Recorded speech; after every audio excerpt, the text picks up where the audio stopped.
talk about our risers. To me, the biggest riser of the week is JK Dobbins. Finally, at long last, everybody's healthy, and a monster emerges as the almost every down guy. 64% of the snaps, 45% of the rush attempts, 75% of the running back attempts. So obviously Lamar Jackson had some mixed in there, but 75% of the running back attempts, 67% of the short down and distance, and 100% in their 2-minute offense. So the every down kind of back. And what did he do? What did he reward them with for finally unleashing him? A la kind of DeAndre Swift just last week. We got 15 carries, 70 yards, and a TD, 2 receptions, 15 yards. So not like a monster. I won people weeks, but like, damn, that's steady. That's, 18 to 20, depending on your scoring.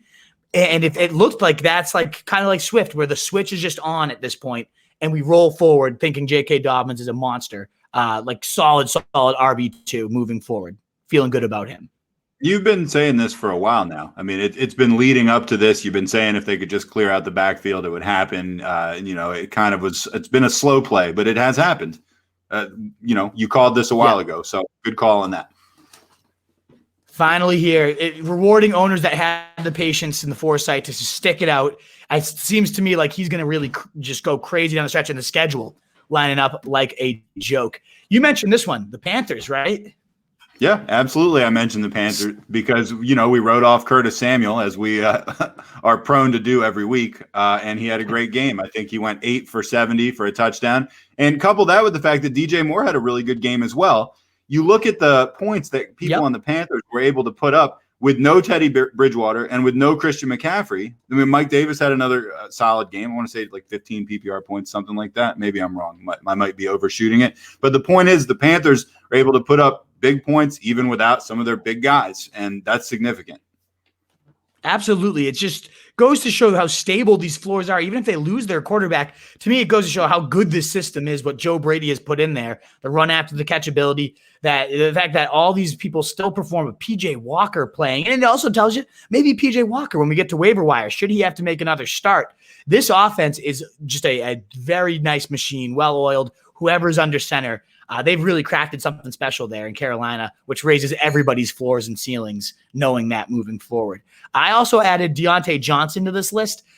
The fact that we get questions about this guy every week for sit starts, I don't know how it's not automatic at this point. That's why I wanted to put him on. He's top 12 rest of season, and it should be in any rest of season rankings for wide receivers. He's averaging well over 13 targets a game, adding on to that with 16 targets this week, including the games that he's actually made it through. We had those weeks 3 and 5 where he played a snap, got hurt. But if he makes it through quarter 1 unscathed, he's done nothing but ball out to over 20-something points per game when he actually makes it through the first quarter. 22 and a half, I believe we're at now in terms of average. So there can't be a question about him anymore. I don't want to answer a Diontae Johnson question. He is in your lineup. There's no real sit starts with this guy.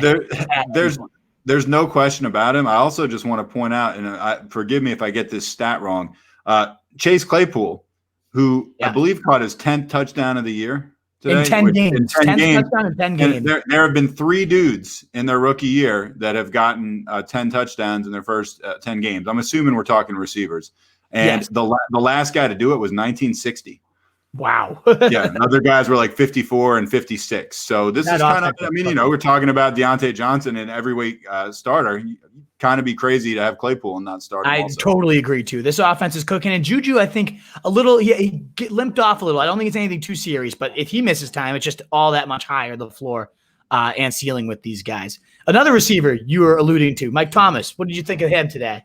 Well, we've been super down on him. Yeah. And for good reason, not only not playing, but then, punching people in the locker room and then coming back and really just not doing what you want out of Mike Thomas. This is a guy that people might have spent like 60 auction dollars on or something like that. I don't know. He's not really done anything. Now we got Taysom Hill coming in, who I think had thrown 18 passes all year going into this game, even though he's played a little quarterback. And he hit 12 targets for Mike Thomas, caught 9, 104 yards. For someone like Taysom Hill as your quarterback, I think that's a really monster game and actually pretty encouraging. Very encouraging. And he's got Atlanta lined up in 2 weeks, Denver next week, another easy matchup. Exactly what you just said. The fact that this happened with Taysom Hill, huge. Antonio Gibson just, to me, keeps climbing and climbing. Still is not seeing that full receiving workload he's so capable of, but it's so steadied out that he is the goal line back. He's the early down back, and he's just averaging now 16.3 touches per win.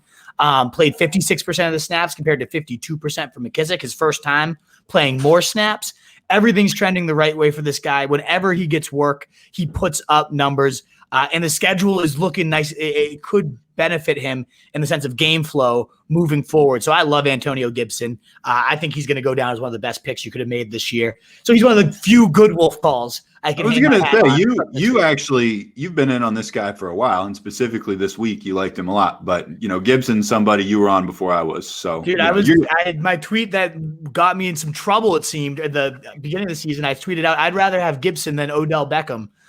Look how there's a rich history of guys at the RSJ saying Odell Beckham is not as good as everybody thinks he is. Not Jimbo. Jimbo used to always blow smoke up his ass, but not these guys.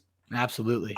Dallas last one that you wanted to bring up too. Yeah, of course. I mean, I thought he deserved to be on the list. We were shitting on him. This is another possibly bad Wolf call, so I hate to bring it up. But Dallas Goedert, tight end 1 reborn. I think he had 5 catches for 77 or 5 for 75. Something like that. It was a pretty good game for a guy like that, right? I mean, I think he had a touchdown too, right? At a position that's impossible. Yep, touchdown towards the end there. Garbage time as can be. But at the tight end position is such a shithole that if you get 16 points out of it, it's worth mentioning.